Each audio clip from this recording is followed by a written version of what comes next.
नमस्कार मंडळी. तर आज आपल्याला बनवायची आहे नानकटाईची रेसिपी.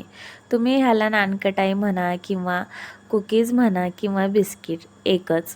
तर ही जी आहे ना रेसिपी ती बनवायला अगदी सोपी आहे आणि खायलासुद्धा अगदी चविष्ट होती. तर तुम्हीसुद्धा ही रेसिपी नक्की ट्राय करून पहा. साहित्य बघूया रेसिपीसाठी लागणारं. 1 वाटी पिठी साखर घेतलेली आहे, 2 वाटी मैदा, त्याचबरोबर 2 चमचे रवासुद्धा घेतलेला आहे आणि पाव वाटी जे आहे ते बेसनचं पीठ लागणार आहे.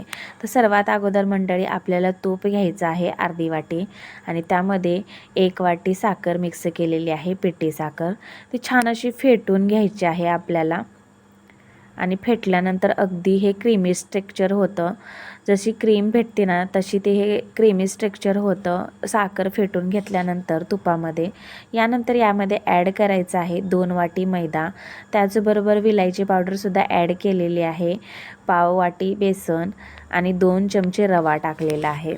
यानंतर यामध्ये ॲड करायचं आहे मंडळी खायचा सोडा, त्याचबरोबर अर्धा चमचा बेकिंग पावडरसुद्धा टाकून घेऊया आणि हे जे सर्व मिश्रण आहे ते एकजीव करून घ्यायचं आहे आपल्याला.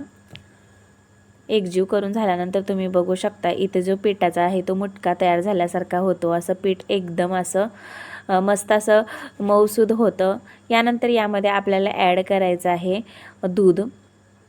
तर लागेल तेवढं दूध या मिश्रणामध्ये टाकायचं आहे आणि अगदी पिठाचा गोळा जसा मळून घेतो ना तसं ह्या सेम प्रकारे मळून घ्यायचं आहे आपल्याला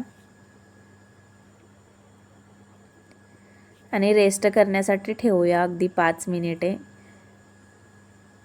रेस्टसुद्धा झालेला आहे, पीठ अगदी मऊसूद झालेलं आहे. तर ह्याचे जे आहे ते आपण कुकीज बनवून घेऊया. तर एक एक करून मी सगळे कुकीज इथे बनवून घेतलेले आहेत.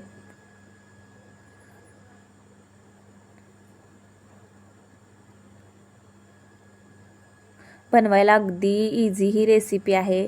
तुम्ही ह्या दिवाळीमध्ये नक्की ट्राय करा, तुम्हालासुद्धा नक्की जमेल ही रेसिपी. तर इथे ताटाला जे आहे ना तेल लावलेलं आहे आणि हे कढईमध्येच आपण बेक करून घेणार आहोत.